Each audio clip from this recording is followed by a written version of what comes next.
আরে কে রে? চেনাই তো যাচ্ছে না, বড় মানুষ হয়ে গেছিস এখন। কেমন চমকে দিলাম বল, জানতাম তোকে এখানেই পাওয়া যাবে। হ্যাঁ, রোজ সকালে বাবার দোকানে বসে চা খাই। বাবার দোকান থেকে চা না খেলে আমার দিন শুরু হয় না। আরে গোপাল যে, চেনাই তো যাচ্ছে না। ভালো আছো জেঠু? হ্যাঁ বাবা, আমি ভালো আছি। তুমি ভালো আছো তো? হ্যাঁ, ভালো আছি। সেই জন্যই তো ভাবলাম বন্ধুকে একটু দেখে আসি। ভাই, তুই রাগ করিস আর যাই করিস, আমি কিন্তু তোর কাছে এই গ্রামে কদিন থাকবো। যতদিন ইচ্ছে থাক। এই গরিব বন্ধুর বাড়ির খাতিরদারি যদি তোর পছন্দ হয়, তাহলে সারা জীবন থেকে জানা, কেউ মানা করবে না। থাকতেই তো এসেছি। জেঠু, চা দাও তো, একটু চা খাই ভালো করে। অনেক দূর থেকে আসছি, চা খাওয়া হয়নি। সেই ভোরবেলায় বেরিয়ে এতটা রাস্তা আসা, উফ। আগে তো তোর পাত্তাই পাওয়া যেত না, হঠাৎ এলি, কি ব্যাপার? তুই তো জানিস আমি একা মানুষ, বিয়ে থা করতে ভালো লাগেনি। আর জ্যাঠামশাইয়ের আশীর্বাদে গ্রামে জমি জমা আছে অনেক, কিন্তু ভালো মানুষ নেই মনের মতো। ভালো লাগতো না, বুঝলি তো, একা। তারপর তোর কথা মনে আসতে ভাবলাম তোর কাছে গিয়ে থাকি। খুব ভালো করেছিস ভাই। জানিস তো, এই গ্রামে এত লোক থাকলেও সেরকম মনের মতো কোনো মানুষ নেই। তাই তুই আসাতে অনেকটা মনটা ভালো হয়ে গেল রে সকাল সকাল। রতন ঠিক বলেছে, একটা মনের মতো মানুষ পেলাম অনেক দিন বাদ। তারপর তোর খবর কি বল? আমার খবর আর জিজ্ঞেস করিস না ভাই। এ সামান্য দোকানটুকুর ভরসাতে আমাদের চলে। চাষবাস তো আজকাল ভালো হয় না, তবুও এটার উপরে কত মানুষের খারাপ নজর। কাদের রে? থাক কয়েকদিন, তারপর বুঝতে পারবি। যাই হোক, তুই বাড়ি চল আমার সাথে। আসি বাবা। আরে গোপাল যে, এসে গেছিস আবার? হ্যাঁ, আমাদের গ্রামে ঠিক ভালো লাগছিল না তো, তাই অনেকদিন পর বন্ধুর বাড়ি এলাম। তা তোর বন্ধু তো খেতে পায় না নিজেই, তোকে আবার কি খাতির করবে রে? বন্ধুর বাড়িতে সব সময় কোনো কিছু আশা নিয়ে আসতে হবে এরকম কথা কি আছে? বন্ধুর বাড়িতে অনেক কারণে আসতে পারে। তা বলে যে মানুষের সামান্য পেটে খাবার জোগান নেই, তার বাড়িতে সে আবার ভার বাড়াচ্ছিস কেন? সেটা আমি বুঝবো, তোমাকে বুঝতে হবে না। আমি না বুঝলে চলবে কি করে বল? আমি কে জানিস তো? এই গ্রামের মাতব্বর হয়ে উঠেছিস নাকি? মাতব্বর অবিনাশবাবুর সব থেকে কাছের লোক আমি। এত বছর কেটে গেল, এখনো দাদাগিরিটা ছাড়নি দেখছি। অহংকার আগের মতনই আছে। আবার বড় কথা বলছিস আমাকে? এমন করছিস যেন নিজে কত কিছু করে ফেলেছিস। আমি একা করায় বিশ্বাসী না রে। তোর মতো স্বার্থপর হয়ে শুধু নিজের ভালোটা আমি কোনোদিনই বুঝতে পারিনি। আমার কাছে ভালো থাকবার মানে হচ্ছে সবাইকে নিয়ে ভালো থাকা। আর রতন আমার বন্ধু, যদি ভালো থাকতে হয় ওকে নিয়েই থাকবো। তোর বুদ্ধিতে যে জং লেগে গেছে সেটা বুঝতে পারছি। যাই হোক ভাই, তোর জীবন তুই ভালো করে বুঝবি, করবি। তবে এই গ্রামে কোনো কিছু করতে হলে আমার মুখোমুখি দাঁড়াতে হবে, এই কথাটা আমি আজকে তোকে পরিষ্কার করে বলে গেলাম, মনে রাখিস।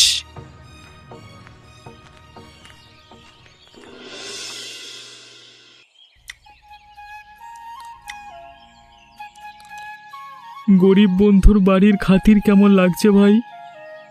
আরে দারুণ লাগছে। বৌদি, আমাকে একটু শাক ভাজা দাও না। আমার খুব কষ্ট হচ্ছে গো মন থেকে। কেন, কষ্ট কিসের? এত আশা নিয়ে তুমি বন্ধুর বাড়িতে এলে কদিন থাকবে বলে, আর আমরা এত গরিব যে একটু ভালো করে খাতিরদারি করতে পারছি না তোমার। তাহলে তোমরাও কি ওই বদমাইশ খগেনের মতো মনে করো? মানে, কিছু বলছিল নাকি ও তোকে? কালকে বিকেলে দেখা হয়েছিল, আমাকে বলছিল তোরা গরিব, তাই তোরা আমার যত্ন করতে পারবি না। কিন্তু দেখ, তোদের আমি বলে রাখছি একটা পরিষ্কার কথা, আমি তোদের কাছে এসেছি ভালো মন্দ খাওয়ার জন্য নয়, একসাথে আনন্দ করে থাকতে। তাতে যা দুবেলা দুমুঠো জোটে তাতেই আমি খুশি। কিন্তু তোকে ভালো রাখা, তোকে আনন্দে রাখার, সেটা আমাদের দায়িত্বের মধ্যে পড়ে। তোর বৌদি এই নিয়ে খুব কষ্টে আছে রে। দেখো বৌদি, এই নিয়ে তোমরা যদি আবার উল্টোপাল্টা কথা ভাবো, তাহলে কিন্তু আমি চলে যাব। আর তোমরা কি চাও, আমি চলে যাই? না না, কখনোই চাই না। তাহলে আজকের পর থেকে একদম উল্টোপাল্টা ভাববে না। আমি কোনো বড় হনু না যে আমাকে রোজ মাছ মাংস খাওয়াতে হবে। আমি আমাদের ঘরের শাক ভাত খেয়ে সুখী। তবে চিন্তা করো না, একদিন ভালো সময় আসবেই আসবে। বাবু, গোপাল এই যে গ্রামে। গোপাল এসেছে বলে কি আমি কি আনন্দে নাচবো নাকি? তুই যা পারিস কর।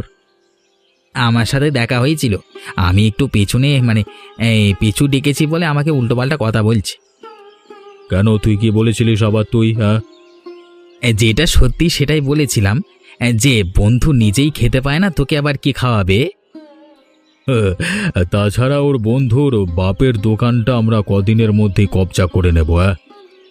তাতেও মুখে বড় বড় বাতেল্লা আছে, আমাকে পাত্তাও দিল না। এমন করলো যেন আমি ভুল করেছি খুব বড়। তাই আমি আপনাকে জানাচ্ছি কথাটা। যাই করুক, তুই নিজের কাজ থেকে পেছু হাঁটবি না। ভুল কিছু বলিসনি তো তুই, সুতরাং আরো বেশি করে পেছনে লাগবি। যদি দরকার হয় আমি তোকে সাহায্য করব। ব্যাস, এইটুকুই শুধু জানবার ছিল আপনার থেকে। তুই চিন্তা করিস না, আমি পুরো বিষয়টা নিয়ে ভাবনা চিন্তা করছি। কালকে সকালে আমি তোকে জানাবো কি করতে হবে। এমন কিছু একটা করতে হবে যাতে ওদের অহংকারটা ভালো করে ভাঙা যায়। আরে অহংকার তো ভাঙবেই, চিন্তা করিস না একদম। এমনিতে তো এখন শাক ভাত খেয়ে বেঁচে আছে। দুদিন পর যখন হাওয়া আর জল খেয়ে বাঁচতে হবে তখন বুঝবে এই গ্রামে যে অবিনাশ আর খগেনের কত ক্ষমতা, সেটা বুঝিয়ে দেব আমি। সেটাই বলবার চেষ্টা করছিলাম, পাত্তাই দিচ্ছে না। পাত্তা দিচ্ছে না কারণ জোরটা এখনো দেখেনি, এবার দেখবে মজা। ঠিক আছে বাবু, কালকে সকালেই কথা হবে। এখন আমি আসছি, যা করবার আমাদের তাড়াতাড়ি করতে হবে। বাবু, আজকে আপনি বলবেন বলেছিলেন। হ্যাঁ, আমি সবটা ভেবেছি, বুঝলি তো। তাহলে কি করব আমরা? আমার মনে হচ্ছে ওই গোপাল এসে কিছু একটা তালগোল পাকাতে পারে। তার আগে চল ওই দোকানটা নিয়ে নি। চায়ের দোকানটাই একমাত্র ওদের ভরসা। ভরসা নিকুচি করেছে। মরা মানুষকে বাঁচিয়ে রেখে লাভ আছে? সাপকে যদি বেশি দুধ কলা দিস সে তাহলে সাপ কামড়াবেই। এখন আবার দলে লোক ভারী হয়েছে।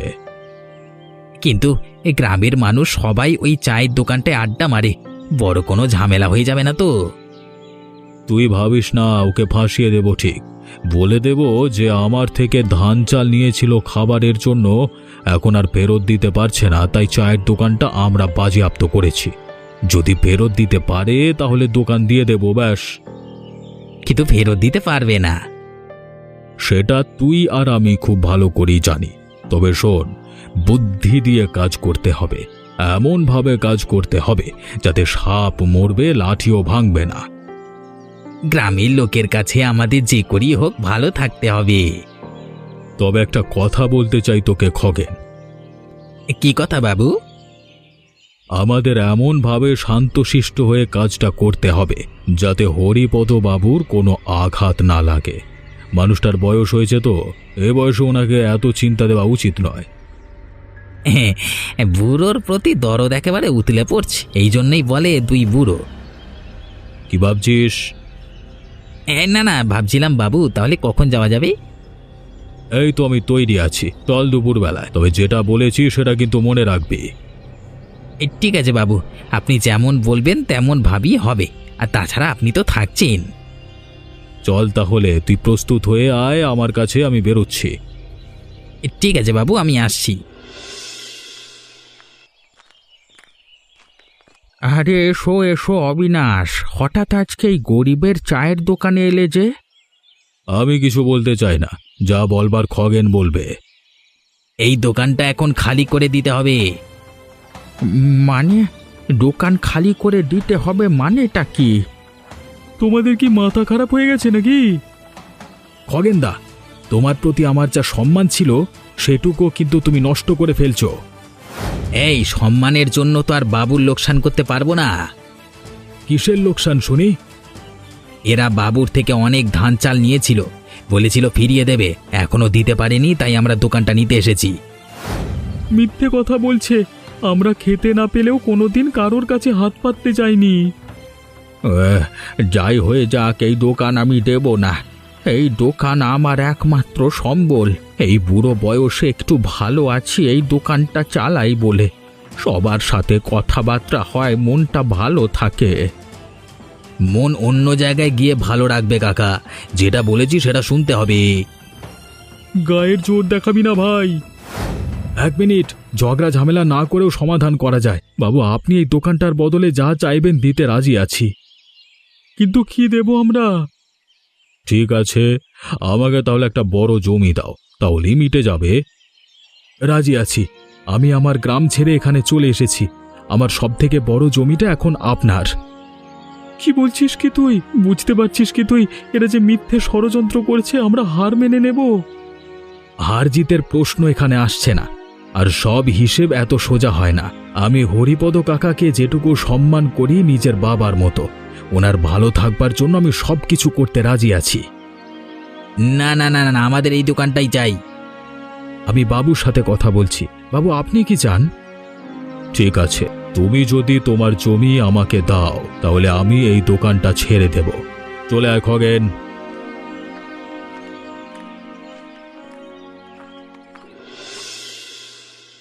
কিরে, তুই এরকম মুখ গম্ভীর করে বসে আছিস কেন?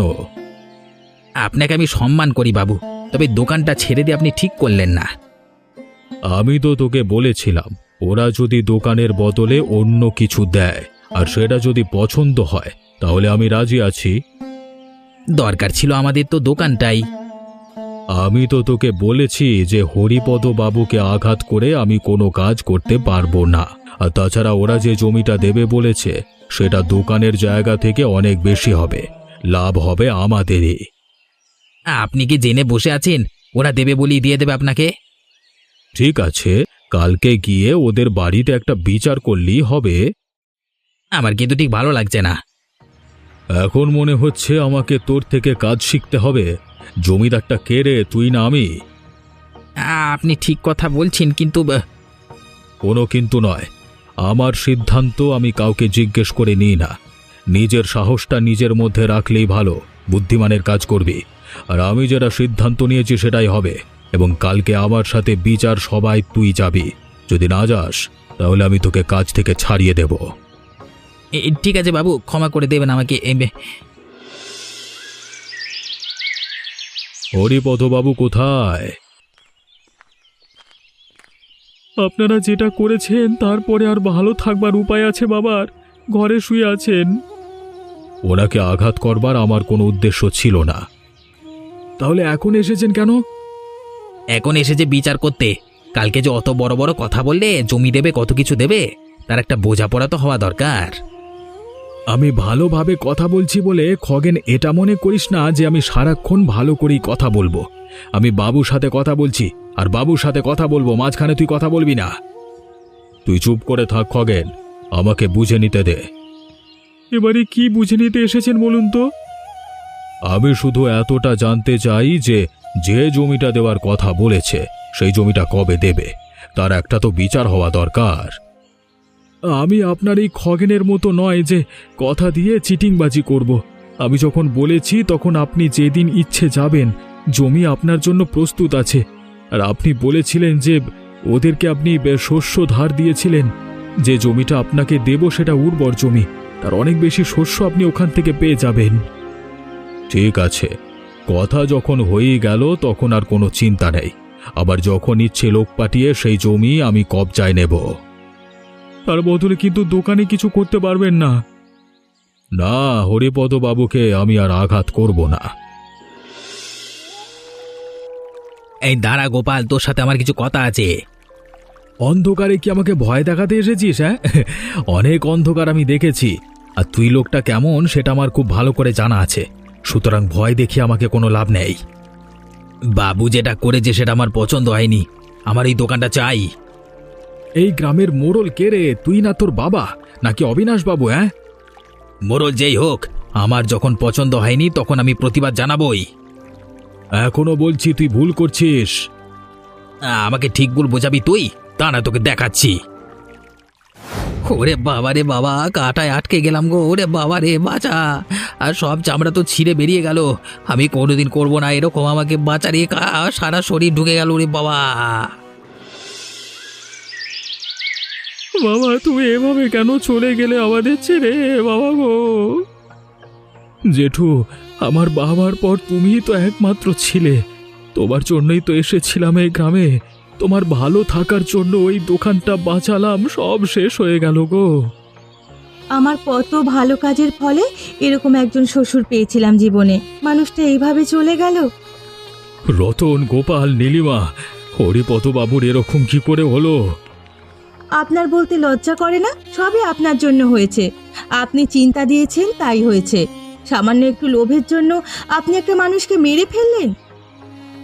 আমি আমি তোমাদের কাছে হাত জোর করে বলছি, আমি কোনোদিন চাইনি হরিপদ বাবুকে কষ্ট দিতে। সেই জন্যই আমি গোপালের পরামর্শটা মেনে নিয়েছিলাম। তাতেও কি কোনো লাভ হলো? আমার অনেক কথা বলবার আছে। আজকে তোমাদের যতটা কষ্ট হচ্ছে তার থেকেও বেশি কষ্ট হচ্ছে আমার। না হলে কি আমি কোনোদিন অত সহজে দোকানটা ছেড়ে দিতাম? তাহলে আপনি এরকম করলেন কেন? করেছি, তার কারণ আছে। তবে তার আগে ওনার জীবনের দায়িত্ব যখন নিতে পারিনি, তখন শেষ কাজের দায়িত্বটা আমাকে নিতে দাও। আমি সমস্ত দায়িত্ব নেব। যে কথাটা তখন বলতে গিয়ে থেমে গেছিলাম, সেই কথাটা তোমাদের কাছে বলতে চাই। কি আর বলবেন, সব তো শেষ হয়ে গেল। রতন, তুমি হরিপদ বাবুর ছেলে হয়েও জানো না, কারণ সেটা অনেক আগের কথা। আমি খুব গরিব ছিলাম, খেতে পেতাম না, ভালো করে রাস্তায় পড়ে থাকতাম। একদিন আমার কষ্ট দেখেই হরিপদ বাবু আমাকে আশ্রয় দিয়েছিলেন। তখন ওনার অবস্থা ভালো ছিল। মানুষটা সবার জন্যই এমনটা করতেন। আমার জন্য হয়তো একটু বেশি করেছিলেন, তাই আমি মূল্য দিতে পারলাম না শেষ পর্যন্ত। তোমার জন্মের আগের কথা। আমাকে নিজের সমস্ত সহায় সম্বল নষ্ট করে পড়াশোনা শেখালেন আর ভবিষ্যৎ বানিয়ে দিলেন। তারপর ধীরে ধীরে আমি বড়লোক হয়ে গ্রামের জমিদার হয়ে উঠলাম, আর স্বার্থের লোভে ভুলে গেলাম ওনাকে। তারপরেও আপনি এটা করতে পারলেন? স্বার্থ মানুষকে অন্ধ করে দেয়। আমাকে দিয়ে উনি প্রতিজ্ঞা করিয়ে নিয়েছিলেন যে যতদিন উনি বেঁচে থাকবেন ততদিন যেন আমি এসব কথা কাউকে না বলি। তাই এতদিন বলতে পারিনি। চোখের সামনে যে মানুষটা আমার ভবিষ্যৎ গড়ে দিলেন, তিনি চা বিক্রি করে কষ্ট করে না খেতে পেয়ে জীবন কাটিয়ে দিলেন। সব দোষ আমার গো, সব দোষ আমার। আমি ভাবতেও পারি না যে কেউ কারোর জন্য এমনটা করলে তাকে এই প্রতিদান দেয় মানুষ। আমি বোধহয় মানুষের পর্যায়ে পড়ি না, না হলে হয়তো এতটা খারাপ কাজ আমি করতে পারতাম না। তবে সত্যি কোনো দিন ওনাকে আঘাত করতে চাইনি আমি, আর মৃত্যুটা তো আমি এখনো মেনে নিতে পারছি না। যাই হোক, আমার খুব কষ্ট হচ্ছে, আমি বাড়ি যাই।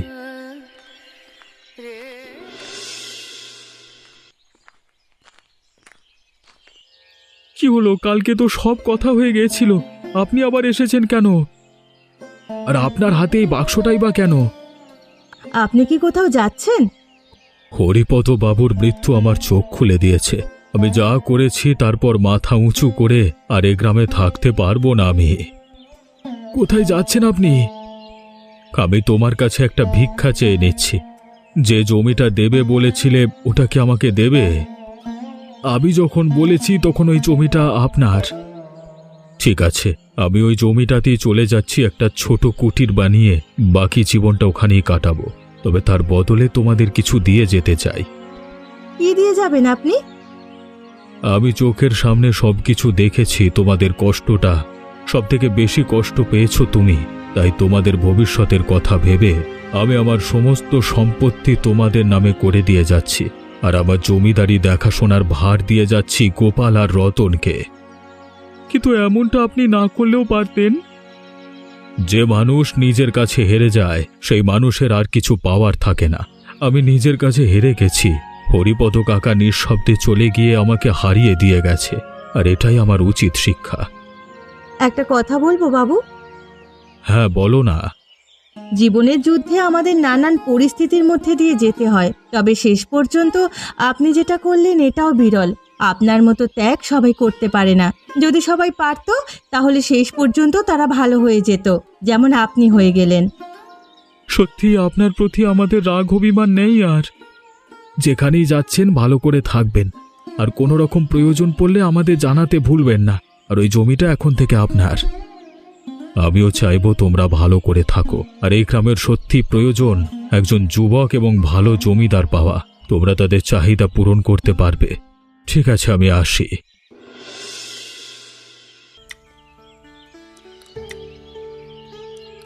হ্যাঁ, বলেছিলাম তো একদিন ঠিক ফিরবে। তোর কথা সত্যি হয়ে গেল ভাই। এতদিনে আমার মনটা ভালো হয়েছে। এতদিনে আমি তোমাকে ভালো করে যত্ন করতে পারছি।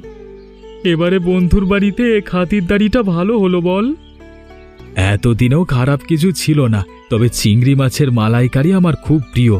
আর তোরা আজকে চিংড়ি মাছের মালাইকারি রান্না করেছিস, আমার খেতে খেতে একবারে মন ভরে যাচ্ছে। তবে একটা কথা, অবিনাশবাবু যখন এত বড় দায়িত্ব দিয়ে গেছে তখন আমাদের সামলাতে হবে তো। আজকে যখন ওনার পয়সায় ভোজ করতে পারছি তখন দায়িত্ব তো নেবই। আমরা দুজন মিলে সমস্ত দায়িত্ব নেব। আর হ্যাঁ, কখনোই আমরা ওনার মতো অত বড় বাড়িতে গিয়ে থাকব না। আমরা সাধারণ মানুষের মতো সাধারণ মানুষের কাছে থাকব। তাতে সাধারণ মানুষের দুঃখ কষ্টগুলো আরো ভালো করে বুঝতে পারবো। আর ওই বড় বাড়িটা গ্রামে যখন কোনো বিপর্যয় আসবে তখন সবার একসাথে থাকার জন্য ব্যবহার করা হবে। একদম ঠিক কথা। আর খগেনের যা শিক্ষা হয়েছে তারপর থেকে ও আর আমাদের পেছনে লাগবার সাহস করবে না। তাছাড়া ক্ষমতা এখন আমাদের হাতে। কেউ যদি গ্রামে কোনো ক্ষতি করবার চেষ্টা করে, বদমাইশি করে, তাদের গ্রাম থেকে তাড়াতে বেশি সময় লাগবে না। কখনো কোনো কিছু ছেড়ে দিয়েও জিতে যাওয়া যায়। আজ এই শিক্ষাটা পেলাম। যাই হোক, তোমরা কিন্তু আমাদের চ্যানেলটা সাবস্ক্রাইব করতে একদম ভুলবে না। আমরা আবার আসবো তোমাদের কাছে।